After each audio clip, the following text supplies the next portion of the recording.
안녕하세요. 데이터베이스 시간입니다. 요즘에는 직장 생활이 좀 바빠서 녹음할 시간이 별로 없어서 아, 간만에 오랜만에 이제 녹음을 하는 것 같습니다. 저도 지금 그 직업이 프로그래머인데 개발자인데 요즘에 개발하는 일이 어, 좀 있어서 그것 때문에 신경 쓴다고 녹음을 못했는데 오늘은 자료 구조에 대해서 해보려고 합니다. 자료 구조가 범위가 좀 넓어요. 그래서 그 두 개를 꺼내서 하려고 하거든요. 오늘은 자료 구조 기본 중에서 선형, 비선형 구조. 다음에는 뭐 이제 검색 같은 거, 정렬 같은 것은 다음에 하는 걸로 해서 오늘은 자료 구조 기본.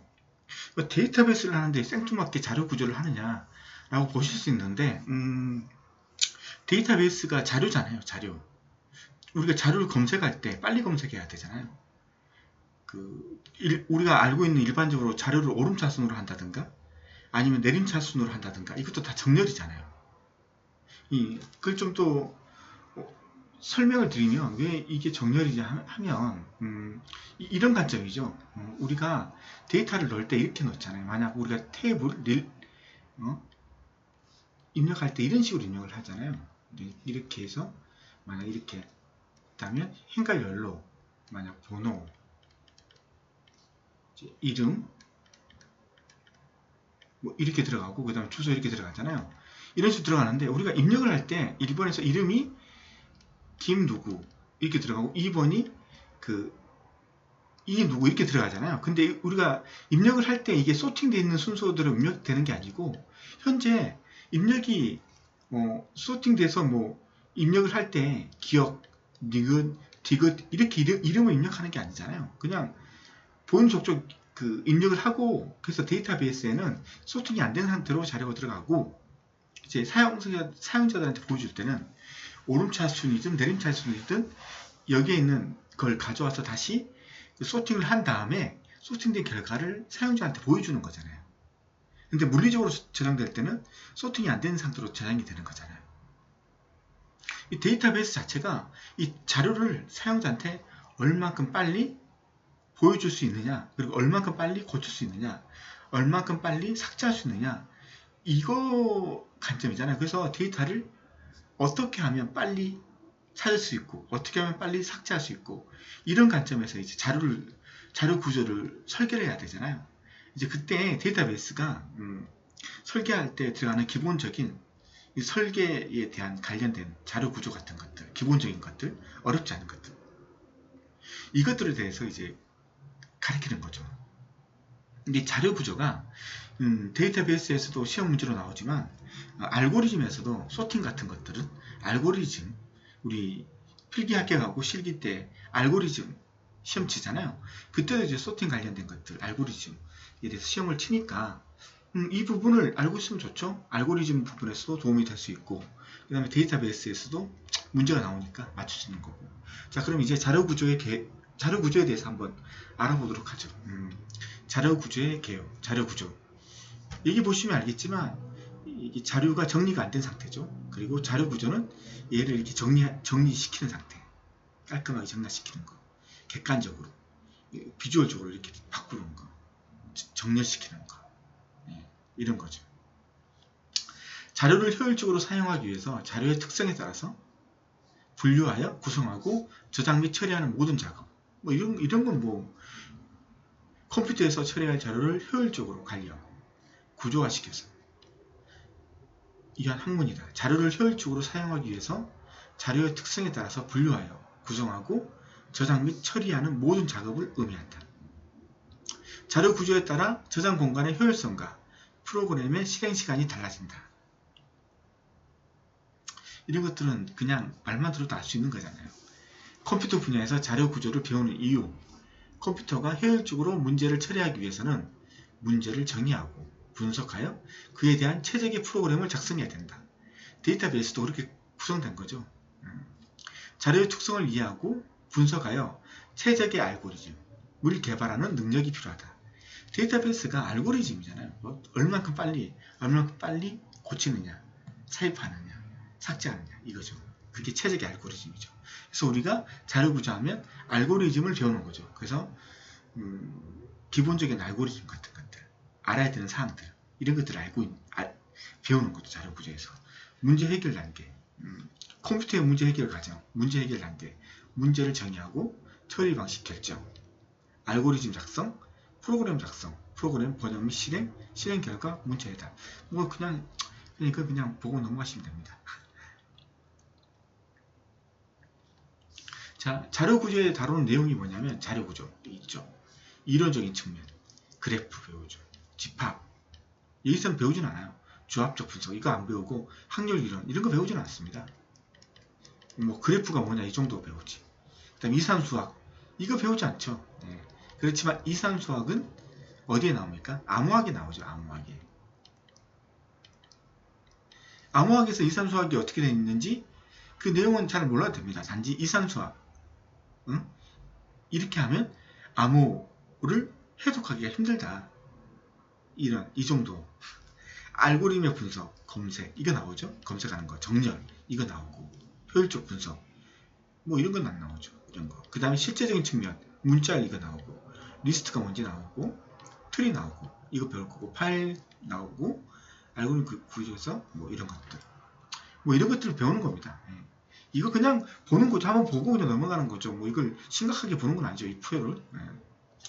예. 자료 구조의 분류가 어떻게 되어 있냐? 자료 구조는 단순 구조, 선형 구조, 비선형 구조, 파일 구조 이렇게 되어 있습니다.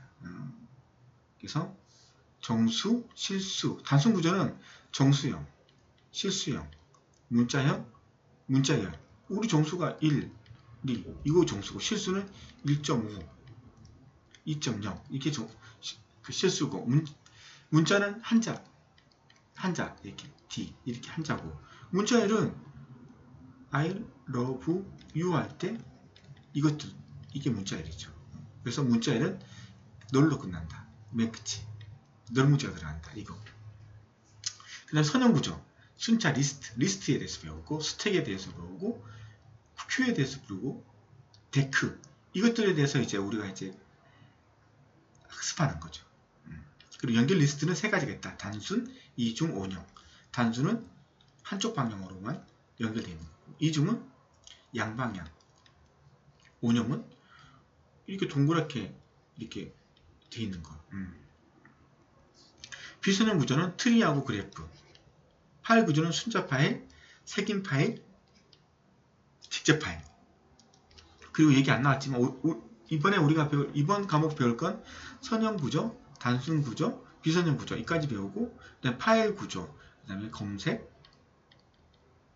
정렬 이것들은 이제 다음에 배우는 거죠. 그러니까 두 번째 시간에 아시겠죠? 그래서 단순 구조, 선형 구조, 비선형 구조까지 오늘 배울 겁니다. 그래서 오늘 해야 될 양이 많아요.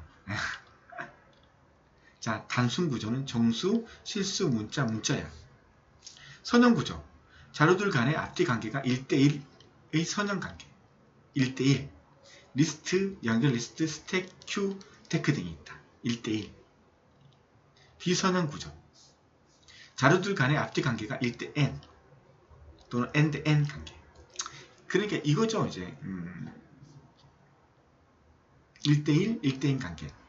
뭐 이런 식의 구조. 배열일 때 이런 식의 순차적 배열이 있고 그 다음에 링크 구조 이렇게. 그래서 이건 이제 메모리 공간에 일렬로 쫙 들어가는 거고 그 다음에 리스트들은 그 메모리 공간에 그 붙어 있을 필요 없이 떨어져도 이 링크에 이 다음 노드에 그 주소값이 있어서 찾아가는 구조 이런 거. 그래서 이런 노드와 노드들 간의 관계잖아요. 이게 이제 그거고 비선형 구조 같은 경우는 이게 트리 구조 이런 식으로 입대 N 관계잖아요. 하나, 둘, 뭐 이런 식의 관계. 입대 N 관계. 이게 비선형 구조. 그래서 트리 그래프 같은 거. 그래서 비선형 구조, 트리 그래프만 알면 되잖아요. 이런 구조. 1대1 하나 대 여러 개가 붙을 수 있는 구조. 네. 파일 구조는 레코드의 집합인 파일에 대한 구조. 데이터베이스가 이게 데이터베이스를 보시면 아시겠지만 기본적으로 이게 테이블이잖아요. 릴레이션이라고 부르죠. 릴레이션. 그 다음에 이게 뭐야? 필드라고 부르고 아이템이라고도 부르고 뭐 그렇게 부르죠. 그 다음에 이게 투풀, 그 다음 투풀의 수, 카디널리티, 뭐 이런 걸 이제 이렇게 구조가 돼 있잖아요. 이런 구조, 레코드 집합은 레코드 집합, 이게 하나의 레코드라고 우리가 부르잖아요. 이렇게 이런 구조, 데이터베이스 구조가 순차, 색인, 직접 파일. 순차 일렬로 되어 있느냐, 뭐 색인에서 찾아가느냐. 죄송합니다. 뭐 이런 걸 배우게 되어 있습니다. 그래서 자, 기출 문제 한번 풀어보시죠. 비선형 구조와 선형 구조가 옳게 짝지어진 것은. 자, 볼까요? 비선형 구조는 어떤 거죠?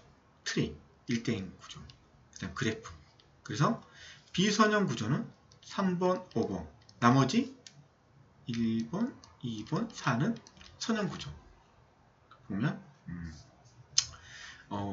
비선형 구조는 3, 5, 선형 구조는 1, 2, 4, 그래서 4번이 되는 거죠. 자, 그래서 기본 자료형부터 가죠. 정수형, 10진수, 8진수, 16진수로 표현 가능. 10진수는 이렇게 되죠. 우리가 알고 있는 1, 2, 3 이런 식이죠. 8진수는 1, 2, 3, 4, 5, 6, 7, 8이 되면 1, 0이 되는 거죠. 이런 식이 표현하는 거죠. 16진수는 1에서 9, 그 다음 10은 A, B, C 이런 식으로 되어 있는 거예요. F까지. 아시겠죠? 이렇게 16진수. 그래서 L하고 L은 농성수. 이거 그 시험 문제 이런 거 안 나오죠? 기본적인 상식이죠. U는 unsigned 이렇게 하는 거고. 그래서 int형 나오고 2바이트 또는 4바이트. 시스템에 따라 틀립니다. 윈도우, NT 뭐 이런 거에 따라 틀린 거예요. X86이냐 아니면 그냥 64비트냐 이런 거 틀린 거예요. unsigned int. 이건 int는 signed int. 플러스 마이너스 값이 있다는 거죠. 그래서 반반이지. 그래서 반이고 얘는 signed int 마이너스 값이 없다는 거지. 그래서 이까지 표현할 수 있다는 거죠. 롱은 이 정도. 이거 외우는 거 아닙니다. 이거 나오는 것도 아니고 실수형 123.4.4 이런 거. FF 플롯, DD 더블, 플롯 4바이트, 더블 곱하기 8, 롱 더블 10바이트 뭐 이런 거. 문자형 한 개씩 저장하는 거, 한 개씩. 그러니까 메모리가 딱 한 바이트가 있는 거죠. 한 바이트, 8비트가 있는 거죠. 이렇게. 그래서 A 이렇게 하나씩, 그다음 A 이렇게 하나씩 저장하는 거고, 싱글 코드. 제어 분치할 때 들어가는 거죠. 이거 그냥 보라고 있는 거지, 뭐 이거 그냥 하라고 있는 거 아니야. 그냥 보라고 있는 거지. 이거 외우는 거 아닙니다. 나오지도 않기 때문에. 그래서 캐릭터에 unsigned 캐릭터 앞에 signed 캐릭터가 사인이 빠진 거죠. 문자열 이건 이제 일렬된 공간에 여러 개의 문자들이 저장되어 있는 거죠. C, O, U, 소울이며 L 마지막은 공백 문자 널이 들어가죠. 널 문자가 들어가죠. 널 문자.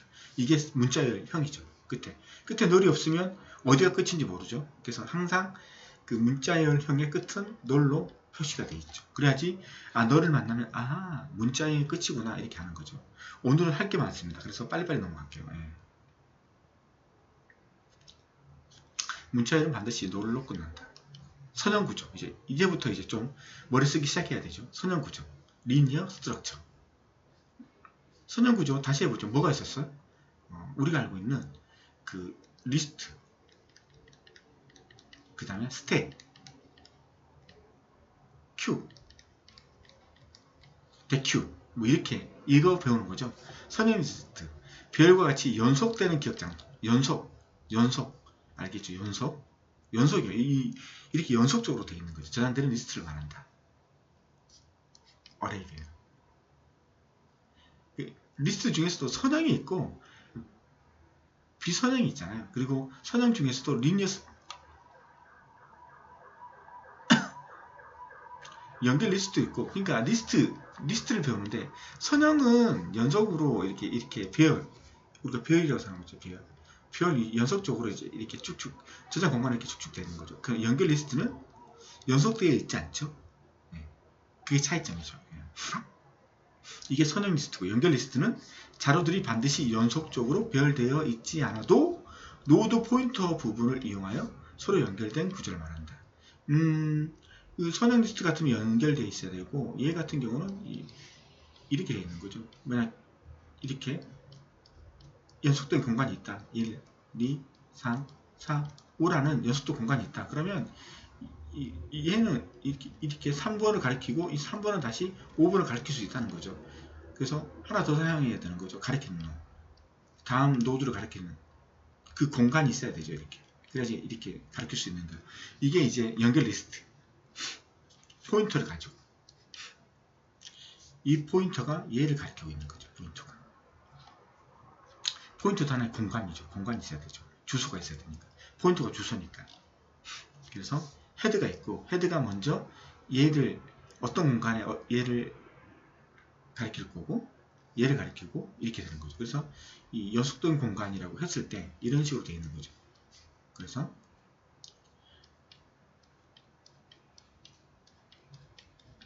여기 만약 1번, 2번, 3번, 4번, 5번, 6번, 7번, 8번이 있으면 헤드가 처음에 1번을 가리키고 1번은 다시 4번을 가리키고 4번은 다시 6번을 가리키고 맞죠? 6번은 다시 7번을 가리키고 이런 식으로 그 연결된 부분들을 하나하나씩 가리키는 게 아니고 그건 배열이고 연결 리스트는 이렇게 띄엄띄엄 이제 가지고 있다는 거죠.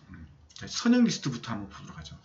연속적인 기억 장소에 저장된 리스트. 배열을 생각하면 되죠. 배열. 이거 생각하면 되고 순차 리스트 또는 연접 리스트라고 함.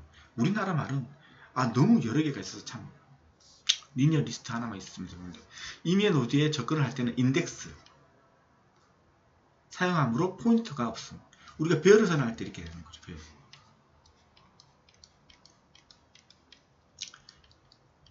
int 뭐 a는 new int 5 하면 별 장소에 하나, 둘, 셋, 넷, 다, 7개, 이 칩이라고 하면 7개가 딱 생기는 거죠. a라는 변수가. 그래서 얘는 a1, a2, 이렇게 3, 4, 5, 6, 7이고 얘는 이제 인덱스를 가지고 하는 거죠. a의 7번 값 하면 7이 나오는 거고 만약 이게 10이다 하면 10이 나오는 거고 이렇게 인덱스 값을 가지고 참조할 수 있는 거죠. 맞죠? 인덱스 값 이렇게 이 안에 1번에서 7번까지 인덱스 값을 가지고 그 안에 있는 값을 꺼낼 수 있는 거죠. 인덱스. 간단한 자료 구조, 저장 효율이 뛰어남. 쭉쭉쭉 연결됐으니까 접근 속도가 빠름. 왜냐면 인접했으니까 빠르죠 속도가. 단점은 삽입과 삭제가 어려움. 이 중간에 3.5를 입력하고 싶다. 어렵다는 거죠. 이게 만약 이런 경우죠. 만약 1, 2, 3이라는 게 있다. 1, 2, 3이 있는데 여기에 만약 이렇게 하면 안 되고 만약 1, 3, 4가 있다. 여기에 2를 삽입하고 싶다. 이렇게 하면 어떻게 해야 되는 거예요? 어떻게 해야 되는 거예요? 이 따로따로 다 분해해서 놓고 하는 식의 작업을 해야 되죠. 1번을 이거 배열을 하나를 만들어 놓고 4개짜리를 하나 만들어 놓고 1번 여기다 집어넣어 주고 그 다음에 3, 4는 여기다 집어넣어 주고 그 다음에 2는 여기다 집어넣어 주고 이런 식의 프로그램을 짜야 되는 거죠. 복잡한 거죠. 그래서 삽입 및 삭제 시 삽입하거나 삭제할 위치 위에 모든 자료 이동이 필요. 이렇게 모든 자료를 이동을 해야 되는 거죠. 공간을 하나 다시 만들어야 되고 그 다음 이 공간은 이동한 다음에 이 공간을 삭제해야 되고 자 연결 리스트 자료들을 임의의 기억 공간에 기억시키고 임의 연속된 공간이 아니라 메모리의 어느 곳이나 기억시킬 수 있다는 거죠. 자료 항목의 순서에 따라 노드의 포인터 부분을 이용하여 서로 연결시킨 자료죠. 그래서 데이터가 있고 그 다음에 이게 포인터라는 게 있죠. 포인터. 이게 포인터가 주소라는 거죠. 주소가 뭐냐? 다음 데이터가 있는 메모리 상에 있는 위치를 가지고 있는 거죠. 위치를. 그래서 찾아가고 이렇게 위치를 찾아가고 이게 연결 리스트가 되는 거죠. 마지막은 널로 문자랑 비슷한 거죠.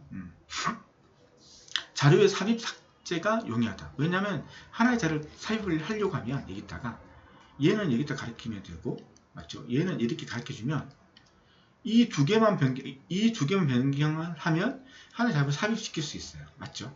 이렇게 포인터만 변경시켜주면 이렇게 맞죠? 비요속죠.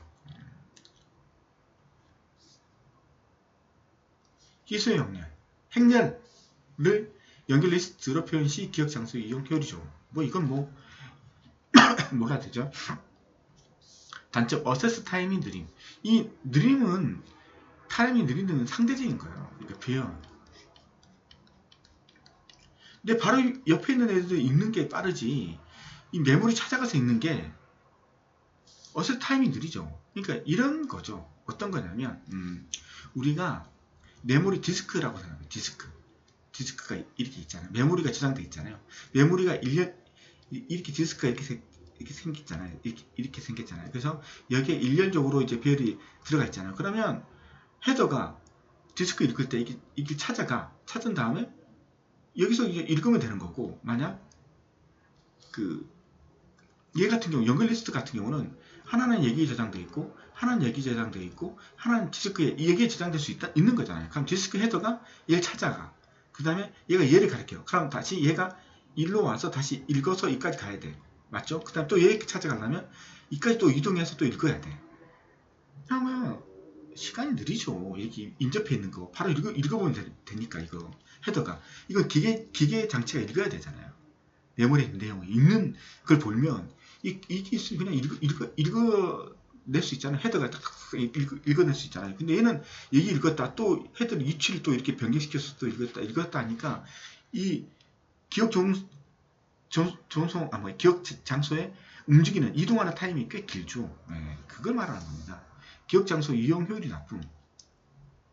빈 공간이 생기죠. 이게 알차게 착착착 쓰면 빈 공간이 없는데 뭐 이렇게 막 쓰다 보니 뭐 여기에도 빈 공간이 있을 수 있는 거죠. 네. 포인트를 위한 추가 공간이 필요하고 여기 다음 노드를 가리키는 포인트 있잖아요. 이 주소잖아요. 주소. 다음 노드의 주소잖아요. 이 공간이 필요하잖아요. 그래서 추가 공간이 필요하다.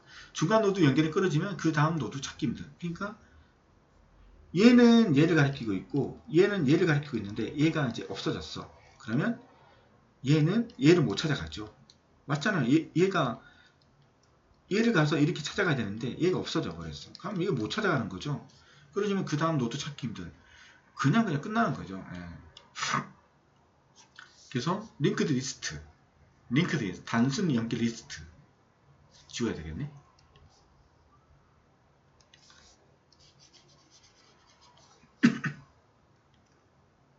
단순하죠. 일방향으로 가리키는 거죠. 이거 단순한 거잖아요. 맞죠? 단순. 한 방향으로만 가리키고 있죠. 예. 이중 연결 리스트. 이렇게 이쪽으로 이렇게 가리키고 있는 거잖아요. 예. 그리고 헤드하고 테일 두 개가 있는 거고. 예. 양방향을 가리키고 있다. 이게 이중 연결 리스트. 그 다음에 환양 연결 리스트. 이게 뭐 동그랗게 되어 있다고 보시면 돼요. 단순이니까 이건 없고 한쪽 방향으로만 있겠죠. 이게 동그랗게. 자, 기출문제 연결 리스트에 대한 설명으로 거리가 먼 것은 노드의 삽입이나 삭제가 쉽다. 연결 리스트입니다. 맞죠? 노드들이 포인터로 연결되어 검색이 빠르다. 이건 좀 생각을 해봐야 되지. 연결을 해주는 포인터를 위한 추가 공간이 필요하다. 추가 공간 필요하죠. 예. 연결 리스트 중에서 중간 노드 연결이 끊어지면 그 다음 노드 찾기 힘들다. 맞죠? 이것도 맞고 이것도 맞죠. 근데 노드들이 포인터로 연결돼요. 검색이 빠르다. 이건 뭐 아까 했지만 자료를 찾아갈 때 이렇게 일렬로 있는 것보다 이게 떨어져 있는 경우 찾는 시간이 더 걸리니까 이제 검색은 느리다. 뭐에 비해서? 순차 리스트에 비해서, 인접 리스트에 비해서, 링크드 리스트가 속도가 느리다. 이런 거겠죠. 뭐. 그래서 이걸 찝은 거겠지. 뭐. 스택. 정의. 탑이라고 하는 리스트의 양쪽 끝에서만 삽입과 삭제가 일어나는 자료 구조. 스택.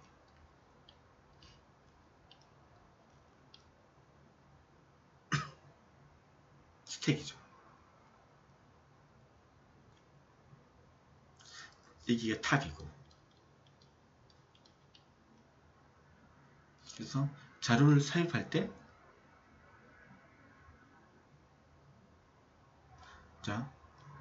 탑은 오버플로 발생 스택의 크기 m일 때 이렇게 되면 여기에 이제 이렇게 기억 장소가 있다는 거죠. 이렇게 하나씩 저장을 시키는 거죠. 또 저장하면 탑 플러스 1 해서 탑이 이동하면서 이렇게 하는 거죠. 삭제를 할 때는 현재 탑 위치니까 얘를 삭제하고 그 다음에 탑의 위치를 밑으로 내려주는 거죠. 그럼 이게 빈 공간이 되는 거죠. 이제 맞죠? 이렇게 얘도 삭제하고 빈 공간이 되니까 이쪽으로 이제 그 다음 걸 가리키고 이게 스택이죠. 하나의 공간에서 삽입과 삭제가 이루어지는 거. 하나의 공간에서. 자, 그래서 스택의 구조. 푸시, 팝. 푸시는 자료를 넣는 거죠. 삽입하는 거죠. 탑 위치, 탑 플러스 1 위치에 자료를 삽입하는 거죠. 팝은 현재 탑 포인트가 가리키고 있는 자료를 꺼내는 거죠. 그리고 그 애를 없애는 거죠. 이게 팝이죠. 꺼내는 거.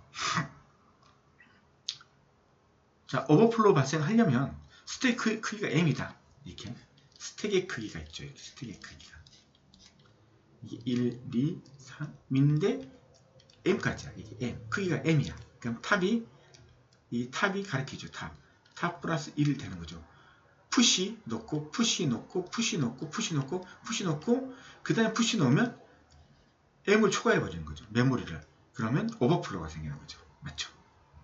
네, 이거 오버플로우 발생. 용도를 보면 인터럽트의 처리, 인터럽트, 수식의 계산, 서브 루틴의 복귀 번지 저장 이런 거죠. 수식, 인터럽트. 한번 해볼까요? 인터럽트. 우리가 뭐 프로그램이 이렇게 처리를 하는 중에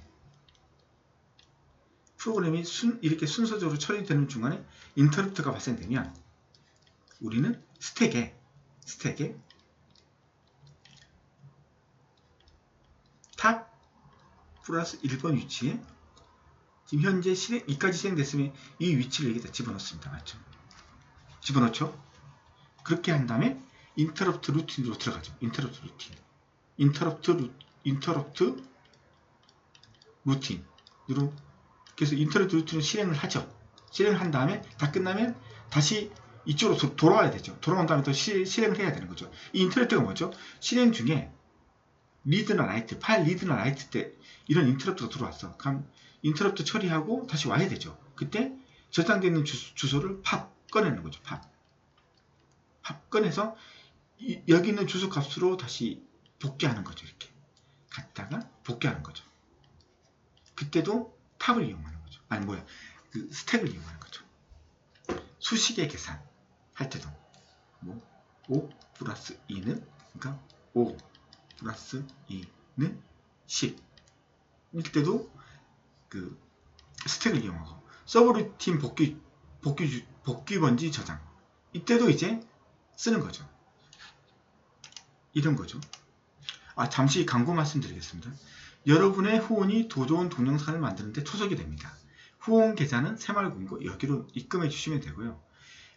입금 통장 표시 내용에는 후원 핸드폰 번호를 꼭 입력해 주십시오. 후원이 어려우시면 동영상 플레이 중에 광고가 나오는데 광고를 한번 살짝 클릭해 주시면 센스를 발휘해 주시기 바랍니다. 자, 이제 스택의 함수 호출에 대해서 한번 해보죠. 이런 거죠. 내가 어떤 그 메인 루틴을 처리하고 있어요. 메인 루틴. 그래서 그 int main 이렇게 처리 중에 뭐 a는 1, b도 1. 그래서 sum a, b 이렇게 해서 서브 루틴을 print f c는 이렇게 c 이렇게 했는데 썸을 부르게 되는 거죠. 이렇게 그러면 이제 얘가 sum이라는 대로 가는 거죠. 그래서 int sum int a int b 이렇게 받아서 막 처리를 해요. 처리를 해서 해주는 거죠. 근데 저 처리 중에 이제 얘가 또 sum2를 불러요. sum2를 그래서 A, B 했을 때 그래서 int sum2 이렇게 한다고 호출을 한다 했을 때 얘가 얘를 호출하게 돼 있고 그 다음에 얘가 얘를 호출하게 돼 있죠. 그럼 스택이 어떻게 되냐면 스택에 탑에 탑 플러스 1을 해서 이 위치에 푸시를 하는 거죠. 푸시 무슨 푸시? 썸의 주소 썸 함수의 주소를 푸시하는 거죠. 그 다음에 썸2로 부르면 여기에 탑 플러스 1을 해서 또 여기에 푸시하는 거죠.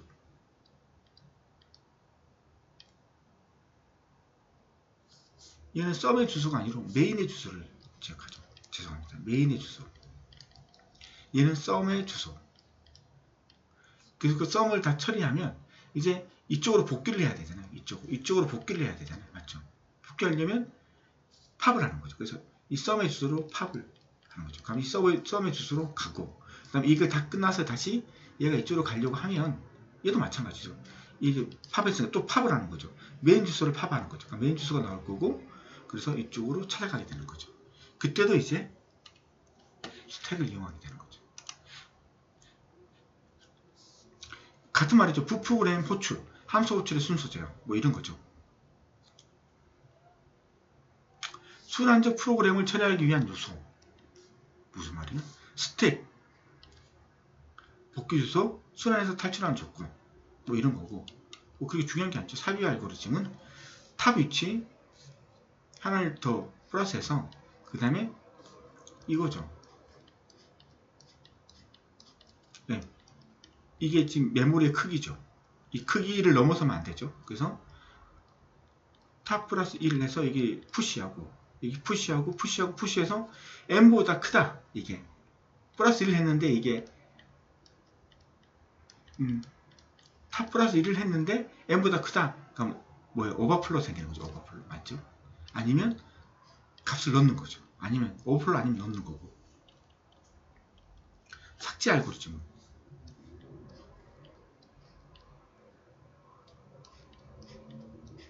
현재 이게 가리키는 곳이 탑 포인트죠. 그럼 얘를 삭제하는 거죠. 맞죠? 삭제한 후에 그 다음에 탑 마이너스 1을 통해서 얘기를 가리키게 되는 거죠. 이런 순위죠. 그래서 먼저 삭제를 해. 가져가고 삭제를 하는 거죠. 그리고 이제 여기에 있어. 가져오면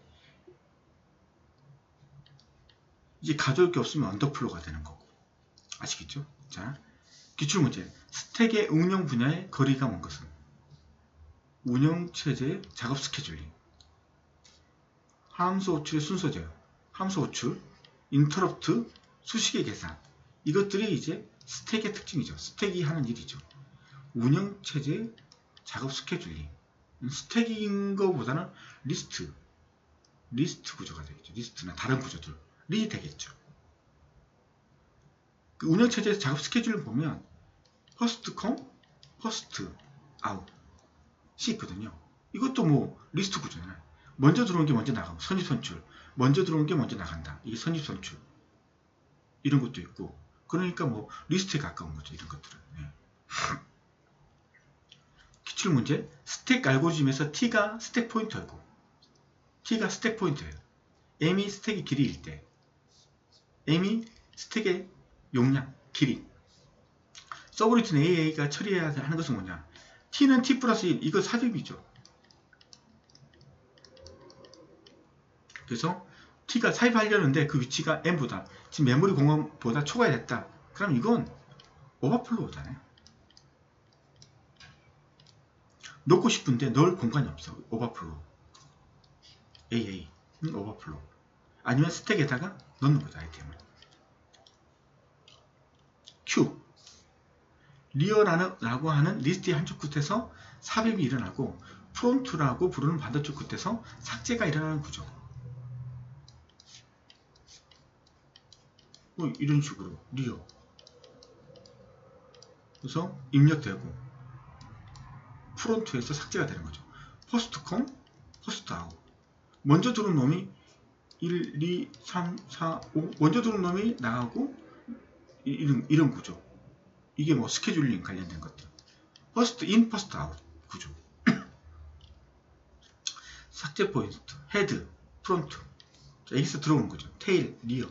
그래서 A, B, C 이렇게 들어와서 이제 나갈 때는 A부터 나가는 거죠. 퍼스트 컴 퍼스트 아웃. 이게 이제 운영체제의 스케줄링 기법 중에 하나가 될 수 있겠죠. Q가 운영체제의 작업 스케줄링 등에 응용되는 것으로 가장 적합한 자료구조. 키보드 복법. 키보드는 입력된 순서대로 처리를 해야 되는 거죠.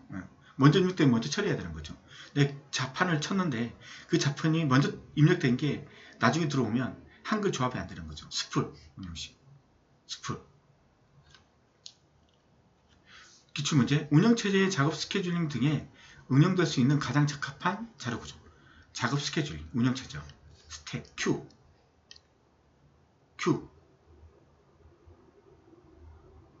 Q하고 연결 리스트하고는 다시 한번 할게요. Q. 똑같죠? 자료 구조는. 한쪽에서 들어오고 한쪽에서 나가는 거죠. 맞죠? 리어. 프론트.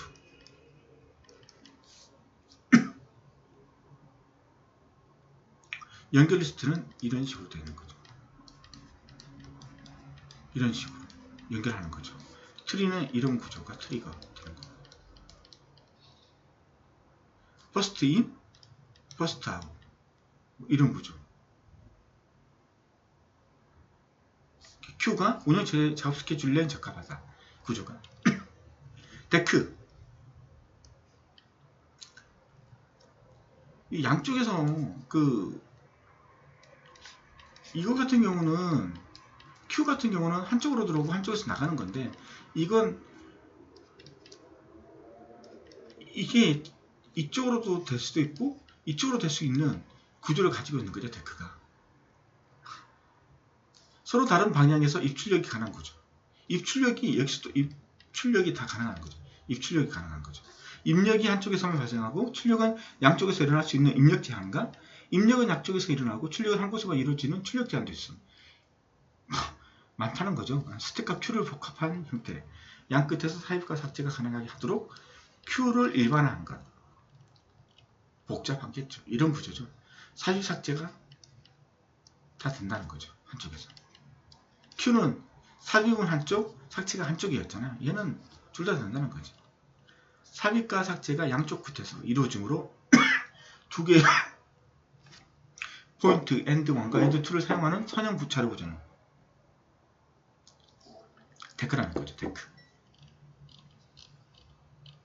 자, 이제 비선형 구조 한번 해보겠습니다. 트리의 정의. 트리는 한 개 이상의 노드를 갖는 집합으로 노드들은 다음과 같은 조건을 만족한다. 트리에는 루트라고 부르는 특별한 노드가 있다. 트리는 이런 식의 구조거든요. 이런 식으로.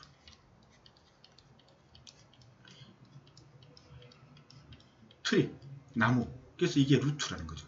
뿌리가 되는 애가 있다는 거지. 트리는 사이클이 없는 그래프이며 계층 구조를 이룬다. 계층이잖아. 1계층, 2계층, 3계층. 사이클이 없다는 것은 이렇게 연결되는 구조가 아니라는 거죠. 사이클의 구조는 이렇게 막힌 구조가 사이클이죠. 근데 트리는 막힌 구조가 아니죠. 이렇게 뚫린 구조죠. 이렇게. 맞죠? 이게 트리가 되려면 이렇게 연결이 돼야 되는 거죠. 다. 맞죠? 그래서 트리는 사이클이 없는 그래프. 사이클이 없어요. 노드와 간선으로 구성되어 있다.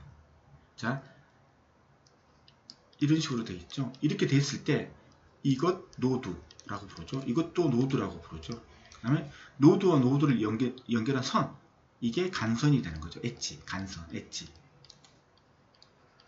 아시겠죠? 이건 뭐 링크드 리스트로 표현할 때 가장 효율적인. 뭐 얘가 얘를 가르치고 얘가 이렇게 가르치고 이런 식으로 되어 있는 거겠죠. 그러니까 이런 거죠. 이런 식으로 되어 있다 하면 구조는 이런 식으로 구조가 되겠죠. 이렇게 데이터가 들어가고 이게 레프트 포인트. 얘를 가리키는 거죠. 얘는 라이트 포인트. 얘를 가리키는 거죠. 이런 식으로 되어 있어야 되겠죠. 맞죠? 그럼 되겠죠. 얘도 마찬가지로 찾아갈 수 있는 거죠. 단 두 개일 경우, 세 개일 경우는 복잡해진다. 두 개일 경우, 트리는 거의 두 개라고 보시면 돼요. 두 개라고 이렇게 두 개씩 붙는다고. 계층적 구조 1계층, 2계층, 3계층. 자, 다시 한번 루트 노드. 그 다음에 이거 노드라고 부르죠. 그 다음에 노드와 노드를 연결한 얘들을 간선, 엣지라고 부르죠. 엣지. 트리의 용어. 자, 1레벨, 2레벨, 3레벨, 4레벨. 그 다음에 이게 루트 노드. 그 다음에 B, C, D는 형제잖아요. 형제 노드. 그 다음에 B의 부모는 A, C의 부모는 A, D의 부모는 A. 오케이. E의 조상은 BA. BA. 맞죠? 조상. E의 부모는 B. E의 조상은 BA. 그 다음에 더 이상 그 다음에 B의 아들을 차일드 노드는 E, F. C의 차일드 노드는 G. C의 부모 노드는 A. D의 형제 노드는 BC. 오케이. 그 다음에 D의 차수는 자식이 몇 개 있냐는 거죠. 하나, 둘, 셋. 세 명의 자식이 있다. 차수, 디그리. 응? D의 디그리. C의 디그리, 차수, 디그리. 차수는 하나, B는 둘, E는 둘, K는 없어. 그래서 없는 애들이 리프 노드, 단말 노드, 맨 끝에 있는 노드. 오케이? 단말 노드. K, L, F, G, M, I, J. 자, 넘어가죠. 트리의 기본 구성. 노드들. 이 노드들 이렇게 구성되어 있죠. 굿노드, 루트, A, 레벨. 굿노드를 기준으로 특정 노드까지의 경로 길이, 레벨, 4레벨. 조상 노드, 특정 노드에서 루트에 이르는 경로상의 노드, K의 조상 노드. 그러니까 A 밑에 B가 있고, B 밑에 A, B, E가 있고, E 밑에 K가 있어. 그럼 조상은 A, B, E가 되는 거고, K의 부모는 E가 되는 거고. 자식 노드, E의 자식 노드는 K가 되는 거고, 부모 노드, E의 부모 노드는 B가 되는 거고, 형제 노드는 이렇게 됐을 때 이 둘은 형제가 되는 거고, 같은 레벨이니까. 오케이? 네. 깊이, 트리의 최대 레벨, 깊이, 뎁스. 1뎁스, 2뎁스, 3뎁스, 레벨 3. 이렇게 차수, 특정 노드에 연결된 자식의 수, 디그리. 하나, 둘. 얘는 자식이 하나, 디그리. 트리의 차수. 트리에 보면 이렇게 얘들이 붙어 있고, 트리의 차수는 얘는 차수가 자식이 두 개잖아요. 차수가 얘는 세 개잖아. 그럼 트리에서 차수는 최대 차수 3.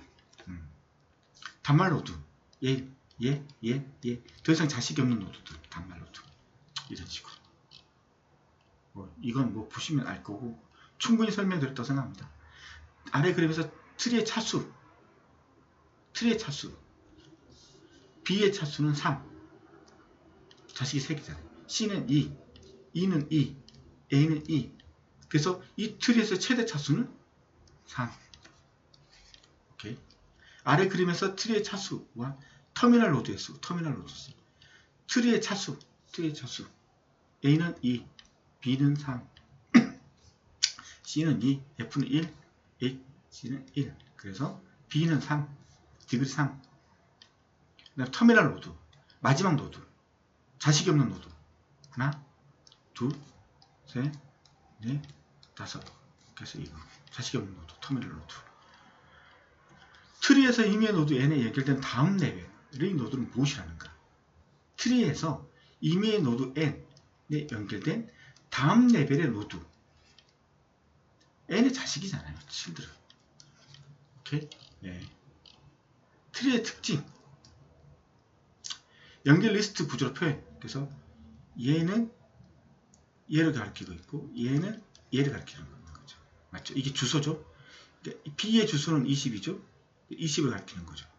그 다음에 C의 주소는 30이죠. 30을 가리키는 거죠. 그래서 B는 C를 가리키고 있는데 이건 40이죠. 그 다음에 이 라이트는 없죠. 라이트는 없으니까 이게 널이죠.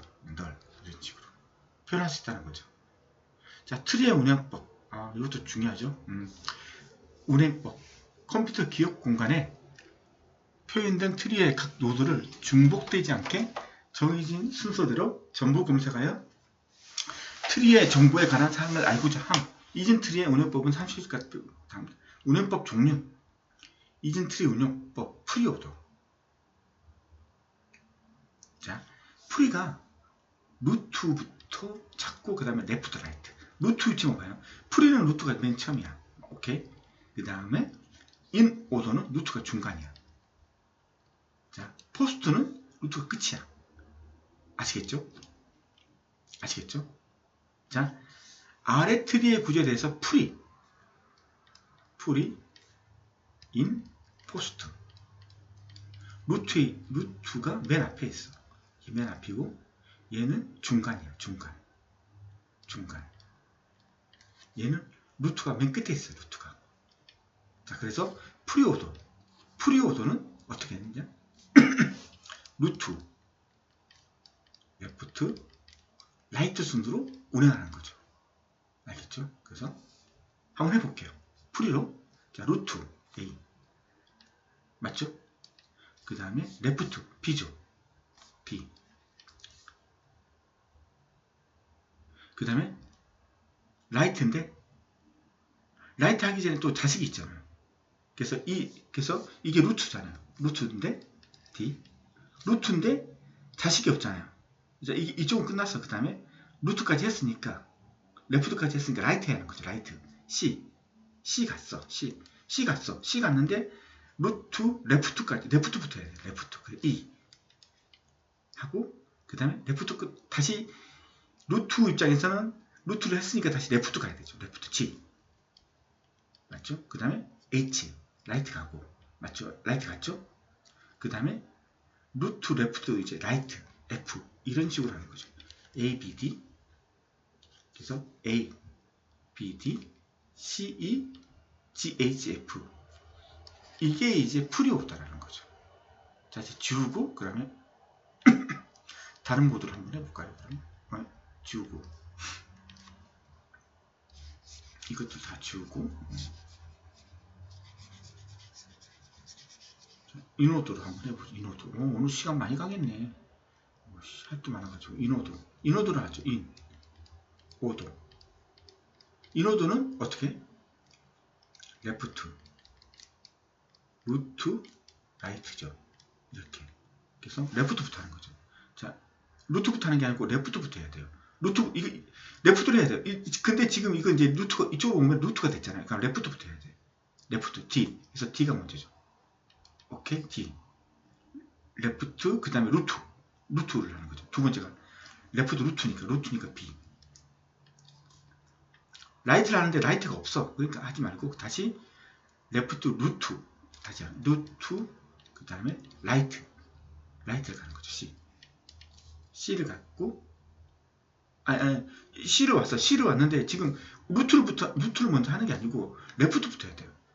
그래서 레프트를 하니까 E를 왔어. 이 입장에서 레프트는 G거든요. 그래서 G 하고 먼저 하고 G 루트 E 라이트 H 그 다음에 레프트를 끝났어. 그 다음에 루트를 해야 되죠.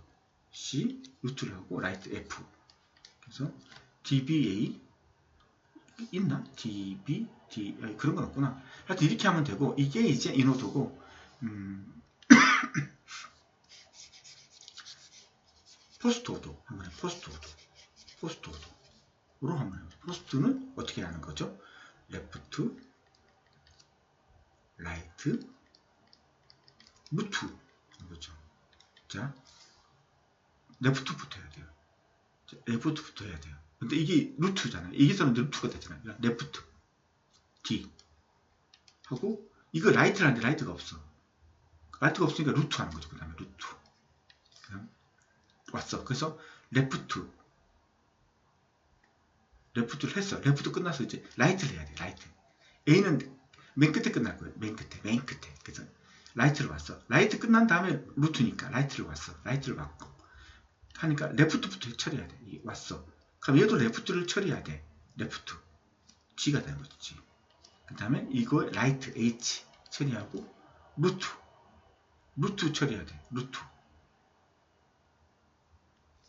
그래서 E 레프트 그 다음에 라이트 F 루트 C 그 다음에 A 이런 식으로 하는 게 이제 포스트 오더죠. 이해 안 되시면 참 답답하실 거죠. 넘어가겠습니다. 이렇게 설명을 해도 벌써 50분이 지났어요. 네. 다음 그림과 같이 이진 트리를 후이 순행 포스트 오더면 어떻게 하냐면 레프트 라이트 루트 순이죠. 레프트 라이트 레프트 자 플러스 예 레프트부터 레프트 루트니까 레프트부터 그래서 A 이기죠. 라이트 B 루트 이거 끝났어. 이제 레프트 여기서 이제 라이트 C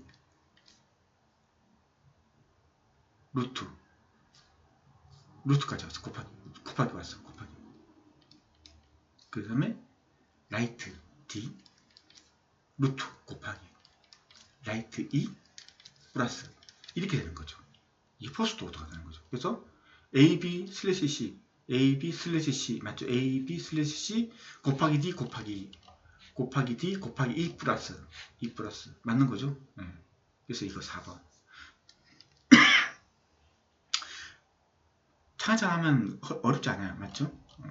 이거는 이거죠. 처음에 이게 레프트 라이트부터 레프트로 처리해야 돼요. 레프트로 처리하려 했는데 이제 여기 오는 순간 얘가 루트가 되잖아요. 그래서 레프트를 또 처리해야 돼요. 레프트를 처리해야 되는데 이게 또 루트가 돼. 자기는 또 루트가 돼버리잖아요. 이 시점에서는. 그래서 레프트를 또 처리해야 돼.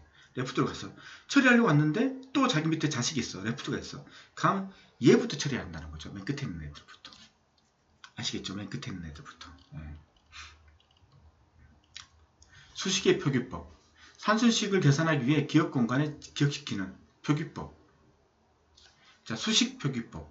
A 플러스 B. 그래서 전입 표기법. 연산자가 루트라고 보시면 돼요. 연산자 위치예요. 알겠죠? 연산자 위치. 연산자가 맨 처음에 나오는 거. 그 다음에 중위는 연산자가 중간에 있는 거. 알겠죠? 이게 루트라고 보시면 돼요. 연산자로 바뀐 것 뿐이에요. 똑같아요. 틀린 거 하나도 없어요. 후위는 연산자가 맨 끝에 처리한다. 이게 루트다. 알겠죠?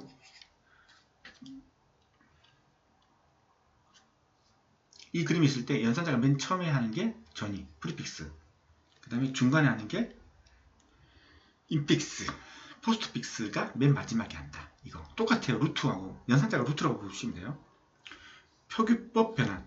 현재 표기법에서 우선순위가 가장 높은 두 개의 피연산자와 한 개의 연산자를 바꾸고자 하는 표기법을 바뀐 연산은 하나의 피연산자로 정하고 위에 가정 방법.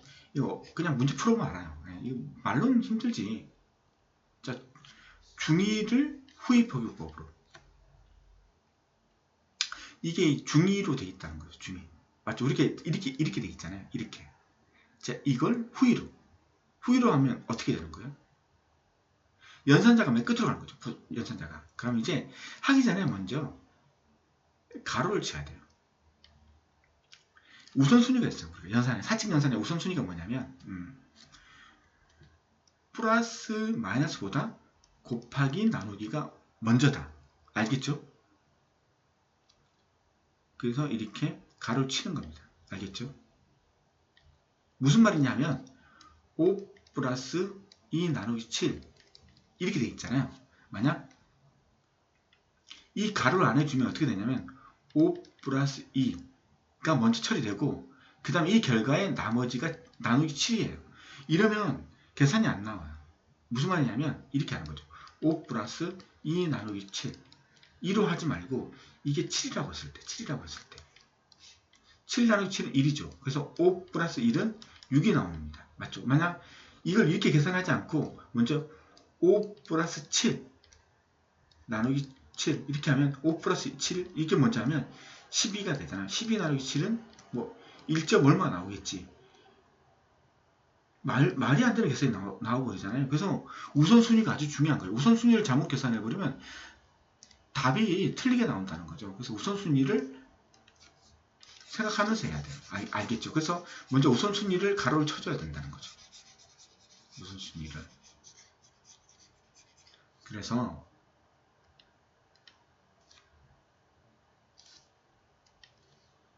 이거죠. 그래서 플러스보다 나누기가 우선이다. 그래서 쳐줘야 되는 거죠. 알겠죠? 그래서 얘가 먼저 돼야 되죠. 그래서 5 플러스 이게 연산자가 끝으로 가야지. 포스트를 구하니까 포스트 픽스를 구하니까 포스트 픽스는 우 그 다음에 연산자 이 순이잖아요. 그래서 좌우 연산자 순 이런 식으로 하는 거죠. 자, 이것도 이제 좌우 연산자니까 우는 이거죠. 2, 7 이거 나누기 그 다음에 연산자를 맨 끝으로 플러스. 그럼 전이는 연산자가 맨 앞으로 오는 거죠. 얘도 마찬가지예요. 이렇게 자, 5 플러스 연산자 맨 앞으로 나누기 2, 7 맞죠? 자, 두 번째는 연산자가 맨 앞으로 이 두 개를 하니까 가로하고 얘하고 하니까 플러스 5 레프트 라이트 나누기 2, 7 이렇게 되는 거죠. 이렇게 하는 거죠.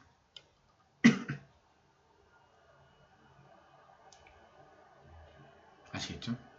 그리고 후이나 전이표기법에서 중이표기법을 바꾸면 이건 해보면 알아요. 그러니까 이게 어떤 말이냐면 이게 중이를 후이나 전이로 바꾸면 쉬워요. 근데 후이를 중이로 바꾸려고 역으로 바꾸려고 하면 이거 힘들어요. 그걸 어떻게 하느냐에 대해서 설명하는 거죠. 네. 문제 풀어보면 압니다. 문제. 이거죠. 후이 표기 방식으로 돼 있다. 이게 후이 표기 방식으로 돼 있어요. 후이 표기 방식이 뭐죠? 자, 우, 연산자. 이 순이잖아요. 이걸 중이 표기 방식으로 나타낸 것은 자, 보시죠. 한번 해볼게요. A, B, C 마이너스 나누기 D, E, F 플러스 곱하기 플러스 이런 식이잖아요. 그래서 후이는 얘가 맨 끝으로 간 거잖아요. 맨 끝으로. 알겠죠? 그러면 얘를 먼저 처리하는 거죠. 그래서 A, B, 마이너스 C 아시겠어요? 가장 가까이 있는 거 처리하는 거죠. 그 다음 이거죠. 이게 후이니까 중위로 되려면 이 사이에 들어간다는 거죠. 그래서 이 부분이 이렇게 되는 거예요. A 나누기 B 마이너스 C가 되는 거죠. 그래서 이 부분은 끝난 거죠. 이 부분 처리된 거죠. 자, 이 부분도 끝에 있는 놈이 이 두 개하고 연관이 되는 거죠. 맞죠? 좌우 끝에니까. 알겠죠? 그래서 이 부분도 E 플러스 F가 되는 거죠. 맞죠? 그래서 이렇게 끝났고 그 다음에 이거하고 나누기하고 D하고 쓰니까 어떻게 바뀌겠어요? D 나누기 이렇게 되는 거죠. 그 다음에 플러스가 있는 거죠. 맞죠? 플러스는 그러면 얘하고 얘의 플러스가 되는 거죠. 중간에 오는 거죠. 맞죠? 그래서 D 나누기 E 플러스 F가 되는 거죠. 자, 그럼 이걸 찾아보면 A 나누기 B 마이너스 C는 똑같고 플러스가 나오고 이 곱하니까 틀렸고 D 나누기 D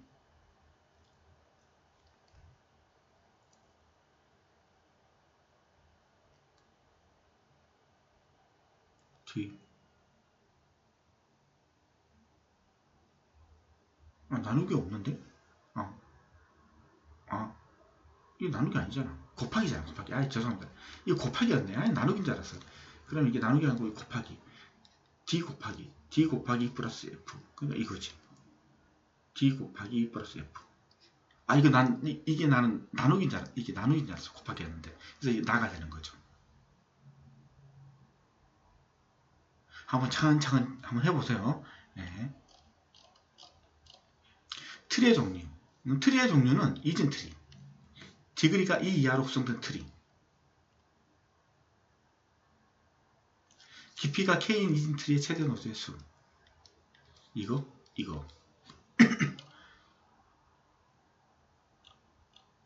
이진 트리. 뭐 이렇게까지 뭐 나오겠어요. 이게 뭐냐면 정이진 트리. 뎁스. 깊이. 하나, 둘, 셋.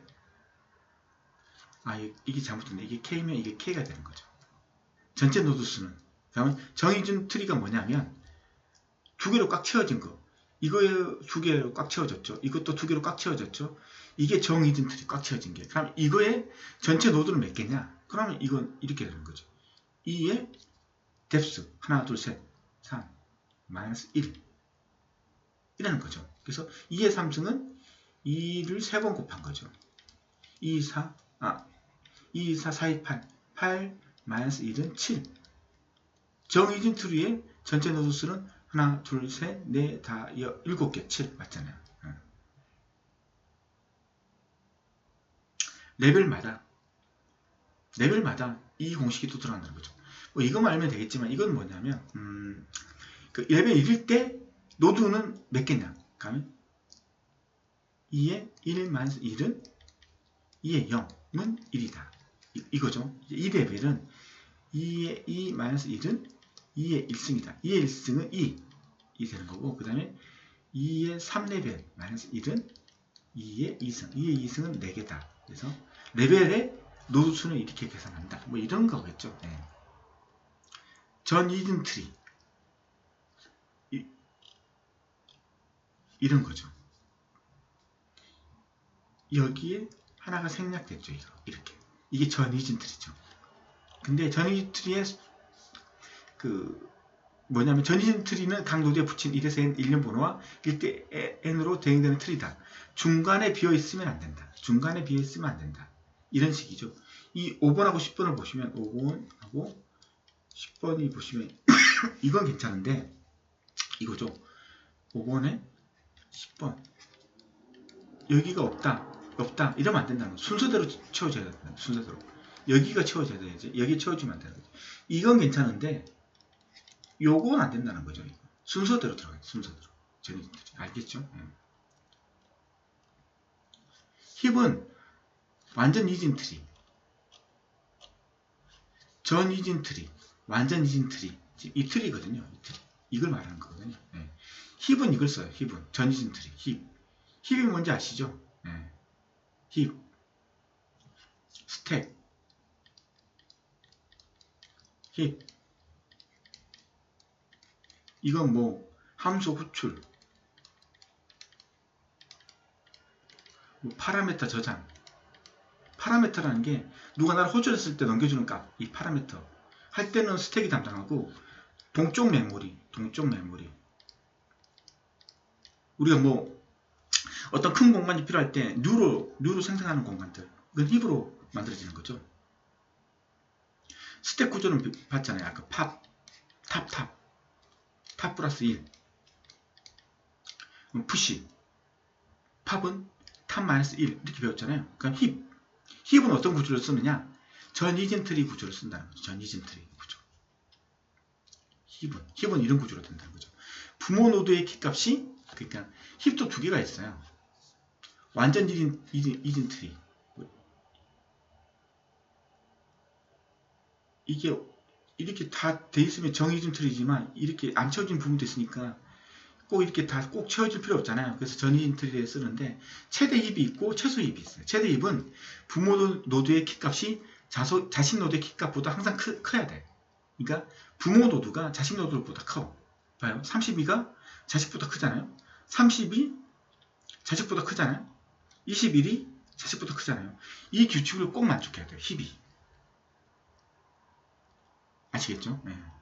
최소 힙은 부모 노드의 값이 자식 노드의 값보다 항상 작아야 돼요. 얘는 14죠? 자식보다 작죠? 17, 19보다. 17은 자식 25, 29보다 작죠? 25는 32, 30보다 작죠? 이렇게 19도 21, 23 이렇게 작죠? 이게 최소입. 이런 규칙이 있어야 돼요. 이 힙. 힙이 아닌 예제는 이거예요. 제가 말했죠? 1이 여기에 붙어 있으면 완전 이진 트리잖아요. 근데 여기 붙었어요. 여기 없고 여기 붙었으니까 이건 트리가 아니야. 근데 얘 같은 경우는 완전 이진 트리가 완전 이진 트리가 맞잖아요. 이렇게 되면 정 이진 트리인데 이게 없잖아요. 이게 완전 이진 트리잖아요. 근데 최대 힙, 최소 힙이 돼야 되잖아요. 8보다 커야 돼. 만약 크다, 10 크잖아요. 맞죠? 근데 8이 7 작죠? 이건 안 된다는 거지. 이거보다 크거나 아니면 이거보다 자식 노들이 작거나 같더리. 근데 이것도 저것도 아닌 거죠. 이것도 이제 완전 이진 트리에 그래서 힙이 아닌 거죠. 사양 이진 트리. 한쪽으로 치우친 거. 기억 장소의 낭비가 심각하다. 그렇겠지. 그래프의 정의. 노드와 간선으로 구성되어져 있다. 트리도 노드와 간선으로 연결되어 있죠. 트리도 보면 그래프죠. 이렇게. 트리도 노드, 엣지, 간선으로 연결되어 있죠. 네. 그 다음에 사이클이 없다. 사이클이 없는 거죠. 그래프. 사이클이 없다. 각각의 단위 정보를 링크로 연결하여 구조화시킨 자료다. 1은 이상을 가리킬 때 이렇게 되는 거죠. 1 값이 들어가고 얘는 2를 가리키고 포인터 2를 가리키고 얘는 3을 가리키고 이런 구조로 되어 있는 거죠. 정점, 노드들의 집합, 간선, 정점들 사이에 연결한 이것들, 간선. 그래서 사이클이라는 것이 어떤 거냐면 이거죠. 사이클. 1번 이 사이가 막혀 있잖아요. 이게 사이클이죠. 사이클. 아시겠죠? 사이클. 얘는 사이클이 없잖아요. 만약 이렇게 연결되어 있으면 이게 1, 2, 3이 사이클로 연결된 거예요. 갇혔잖아요. 면적이 있잖아요. 면적이. 근데 얘들은 면적이 없잖아요. 이건 그래프인데 얘들은 이제 사이클이 없는 거고 얘들은 사이클이 있는 거고 이건 사이클이 있으니까 면적이 채워진 거죠. 이런 것들 그래프 위에. 트리는 사이클이 없는 그래프고 그래프예요. 사이클은 같은 정점에서 시작과 끝이 이어지는 경로. 면적이 있는 거죠. 인접평면. 이건 이런 거죠. 1이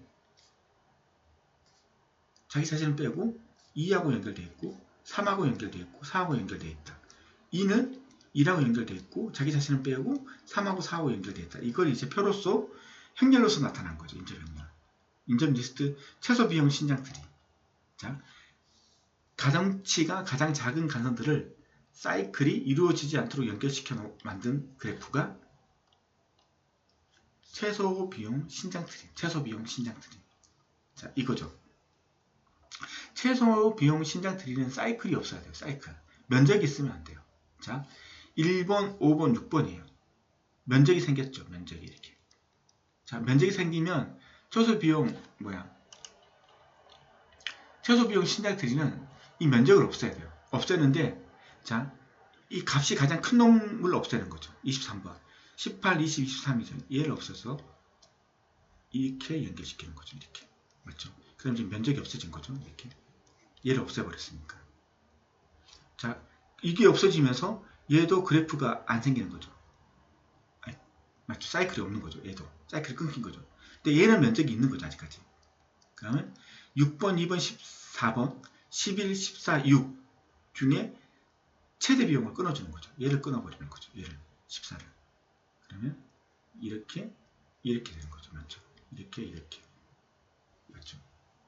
자, 이 세 개를 봤는데 아직까지 얘도 면적이 있는 거죠. 그러면 20, 11, 16 뭘 끊어야 돼요? 20을 끊어야지. 20을 끊어야지. 맞죠? 20을 끊어야죠. 이거 연결시키고. 그다음 마지막 이 부분이 또 면적이 생겼죠. 그 다음에 10을 끊어주는 거죠. 이렇게. 그래서 이 모양이 생긴 거죠. 이 모양으로. 만들어주는 게 최소 비용 신장 트리. 이렇게 만들어주는 거죠. 사이클이 없도록 만들어주는 게 최소 비용 신장 트리. 자, 문제 하나 푸시죠. CPM, 크리티컬 패스. 크리티컬 패스. 네트워크가 다음과 같을 때 임계 경로의 소요 기술은 크리티컬 패스는 다 구해야 돼요. 시작. 그러죠. 2일 플러스 2일 플러스 3일 플러스 3일. 이 경로가 하나 있죠. 이렇게 가는 경로가 하나 있고, 또 어떤 경로?